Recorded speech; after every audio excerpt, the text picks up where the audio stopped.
Hello, guys. I would like to welcome you to yet again another episode of my Breath of Hope podcast. My name is Victor Akan. Last week, we spoke about having a partner who cheated on you and if you should forgive that partner.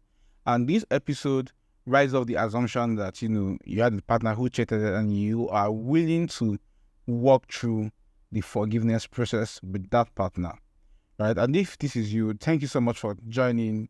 Take your time to watch these steps that I'll be presenting to you. All right.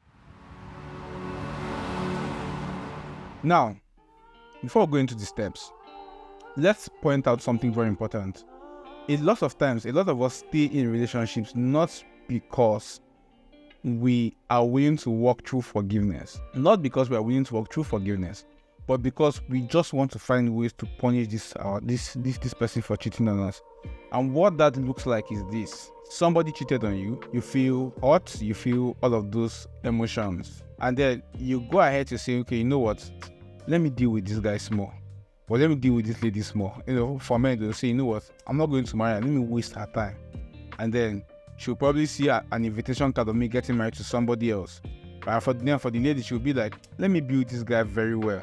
Let me use him as a retirement package. Now, if that's the goal, then this episode is definitely not for you. This episode is for people who are willing to walk through the issues that they've had to walk towards forgiveness, right? And the reason for that is because when you process vengeance rather than reconciliation, in that vengeance, you are not looking for the continuation of your relation, rather you're looking for its further destruction. And you cannot claim to be the victim so for instance now, if let's say we got into a fight, I took out your eye, right? You can take me anywhere to say that I have taken out your eye, but if in the same vein you now do something else to now hurt me in a way whereby I now also lost something of great importance to me. Let's say you took out my toe, or you took out one of my hands, right? You will no longer accuse me, of injustice in the sense that I took out your eye. Why? Because you got your pound of flesh back. And so you must understand that when your partner cheats on you and you go out to, revenge in such a way whereby, so for instance, now the guy decides to waste like 3 or 4 years more of the lady's time just to get married to somebody else, just to teach her a lesson for cheating on him. These stories happen. We hear these stories. You then no longer become that victim, but you now become a perpetrator of evil. You now become the new monster, right? And we must be very careful, because this is why this is very bad. You complain that this person hurts you in a very unbearable way, but then again you intentionally go about deriving means to hurt the person back in a very terrible way, which then says a lot about who you are at the end of the day and why you probably even deserved what you got in the first place. Because if you can derive such a means to hurt somebody that you claim meant the world to you in a very intentional and strategic way, then we should also be scared of you. You are no different from the other person. You might even be worse, right? And so it's very important to, if you say you want to be in that relationship, be doing it for the right reasons, not because you are seeking for vengeance, but because you're looking for a way towards reconciliation and peace and the progress of that relationship. Now, how do you forgive? Understand that you are absolutely right to feel the way you feel, and don't let anybody rush your healing process. And so, you might be with somebody, let's say you're with a guy, with a lady that says, okay, you know what? I think that you're moving too slow. You are insecure because he gave you reasons to be insecure. You are insecure because she gave you reasons to be insecure for a guy. And so it's completely okay that while you walk towards that healing, let me forgive you phase, that phase whereby I'm trying to rebuild trust. When I see anything that is suspicious or that doesn't sit well with me, then I deserve the right to get reassurances, constant reassurances from you, okay? And so you are well within your right to, feel the way you feel, process how you feel angry, feel hurt, process the hurt, feel insecure, for a duration of time. Okay. Now, the reason I say duration of time, because some people might not extend to a year, 2 years, 3 years. I mean, that's a sign that you're clearly not healing, right? You're clearly not building trust. Okay, and I'll ask why if that's the case, right? But as long as there's progress, over time in your healing process and all of those stuff, then you derive the right to feel how you feel and process these feelings in your own time. Now, number 2, how do you process, forgiving a cheating partner? Closure. Asking why is entirely important, very important. And the reason for that is that in cases whereby he did something or she did something she should not have done, your partner did something he should not or she should not have done, you are able to, also understand what opened the door for that misbehavior to take place. Now, this doesn't mean that your partner doesn't have a lack of control problem, or doesn't have issues he needs to work on.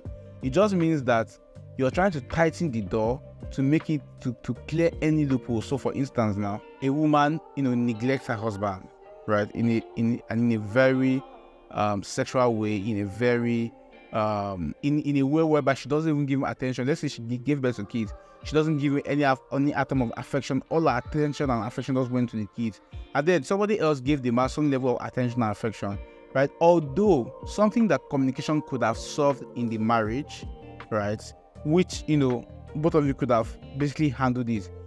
There was silence, there was understanding without communication or whatever. Let me try to understand without communication, and then there was now an outside person that your husband could now lean a shoulder on.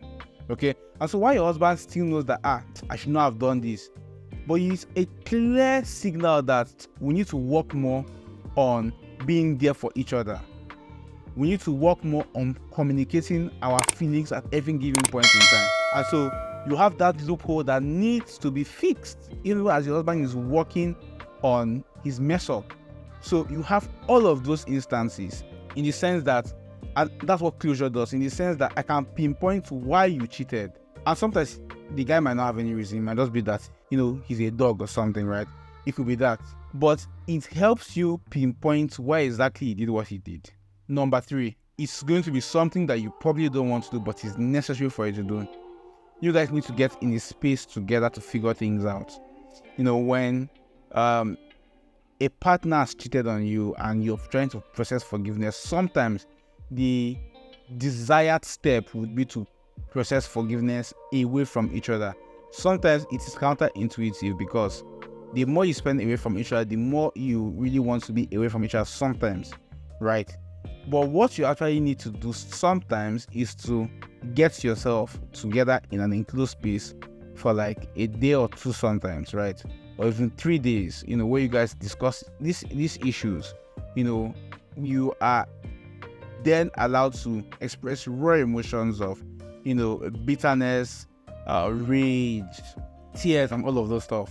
This is how what you did made me feel. I'm angry at you. You did this. Why did you do this?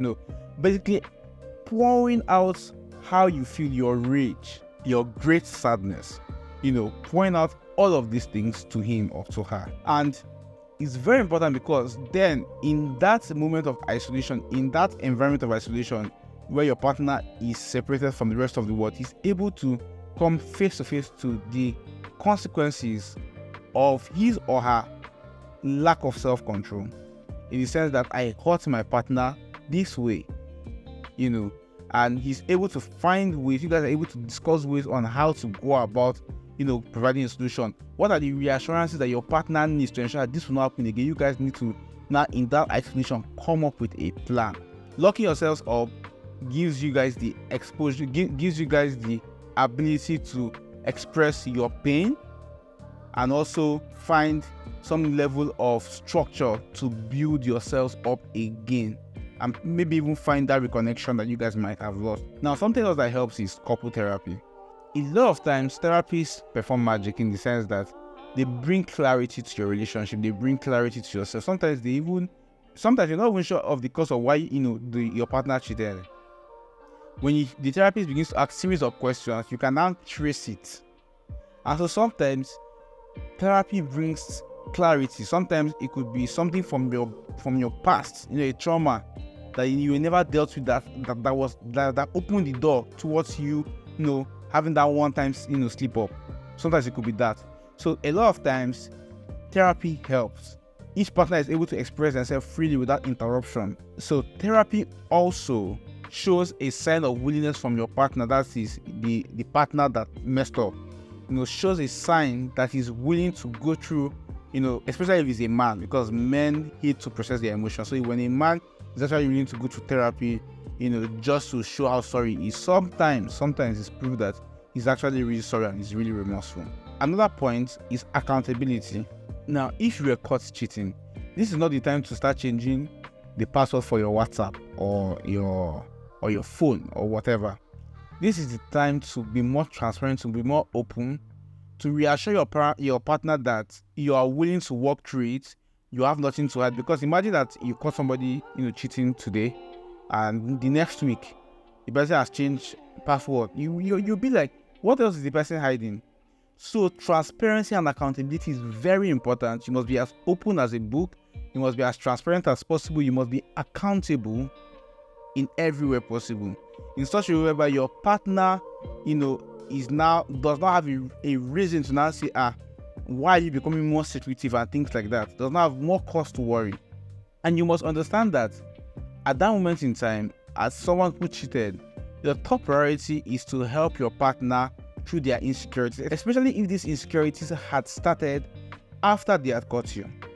Their security, their feeling for safety must be your top concern and priority over any other thing.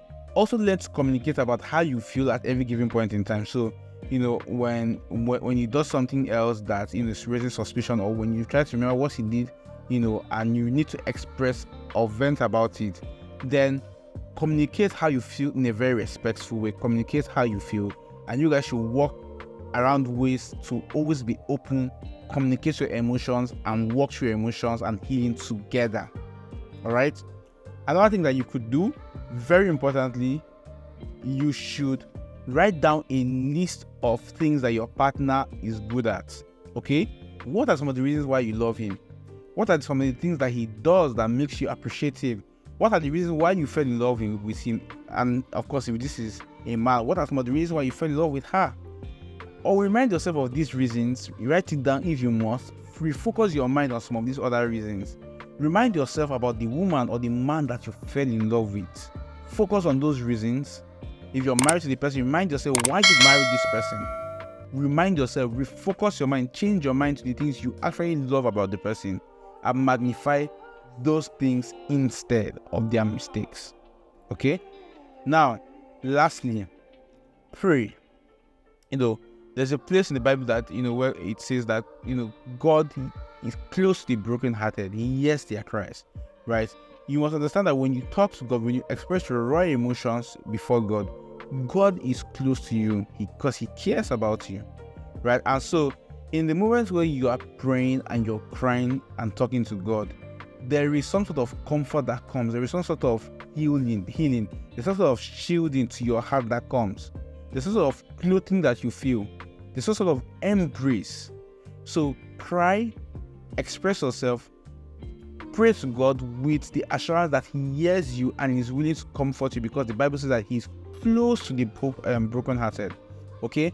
Now, another thing that you can do is, even as you pray individually for yourself, talking to God, pray for your husband or for your partner or for your wife, the cheating partner. Pray for the person. Pray that God, helps the person, that God blesses the person.